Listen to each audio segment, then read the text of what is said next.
നിനക്ക് വേണ്ടി മരിക്കാനും ഞാൻ റെഡിയാണ്. എന്താ അല്ലേ? ഈ വാക്ക് നമ്മൾ പലപ്പോഴും കേൾക്കാറില്ലേ?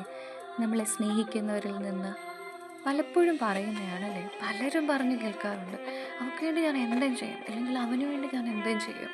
എന്തെങ്കിലും വന്നാൽ എന്നോട് പറഞ്ഞാൽ മതി, ഞാനുണ്ടല്ലോ. പക്ഷേ എവിടെ? കാര്യത്തോടടുക്കുമ്പോൾ ഇവർ ആരെങ്കിലും നമ്മുടെ കൂടെ കാണുമോ? ഇല്ല. അതൊന്നും നടക്കുന്ന കാര്യമല്ലെന്നേ. നമുക്ക് വേണ്ടിയൊക്കെ ജീവൻ തരാൻ ആർക്ക് കഴിയും? വെറുതെ വാക്കാന്നേ. പക്ഷേ നമുക്ക് വേണ്ടി ജീവൻ നൽകിയ ഒരാളുണ്ട്. വേറെ ആരുമില്ല. നമ്മുടെ രക്ഷിതാവായ യേശുക്രിസ്തു. യേശുക്രിസ്തു ഈ ഭൂമിയിലേക്ക് വന്നു. ഒരു തെറ്റും ചെയ്യാതെ നമ്മുടെ പാപങ്ങൾക്ക് വേണ്ടി ക്രൂശിൽ യാഗമായി തീർന്നു. ഒരുപാട് അടി കൊണ്ടു.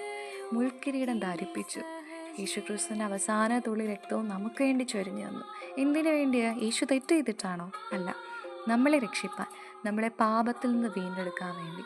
ആ യേശുവിനെ എങ്ങനെ നമ്മൾ മറക്കുന്നേ? ഇതിലും വലിയൊരു സ്നേഹം നമുക്കിനി കിട്ടാനുണ്ടോ? ലോകത്തിലെ സ്നേഹമൊക്കെ വെറുതെ, ഒന്നും ശാശ്വതമല്ല.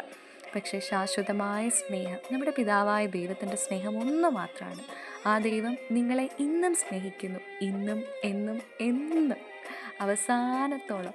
കർത്താവ് പറഞ്ഞൊരു കാര്യമുണ്ട്, ഞാനോ ലോകാവസാനത്തോളം നിങ്ങളോടുകൂടെയുണ്ട്. അതെ, ആ വാക്ക് ശരിക്കും നമുക്ക് വിശ്വസിക്കാം. കാരണം ദൈവം നമ്മളെ ഒരു നാളും തള്ളിക്കളയില്ല. നമ്മൾ എന്തെല്ലാം ചെയ്താലും, ഇനി നമുക്ക് ദൈവത്തെ വേണ്ടെന്ന് പറഞ്ഞാൽ പോലും ദൈവം നമ്മളെ ഒരിക്കലും കൈവിടില്ല. ആ പിതാവായ ദൈവത്തെ, ആ സ്നേഹിക്കുന്ന യേശുപ്പച്ചനെ നമുക്കൊന്ന് മുറുകെ പിടിക്കാം. ദൈവം നിങ്ങളെ ധാരാളമായി അനുഗ്രഹിക്കട്ടെ.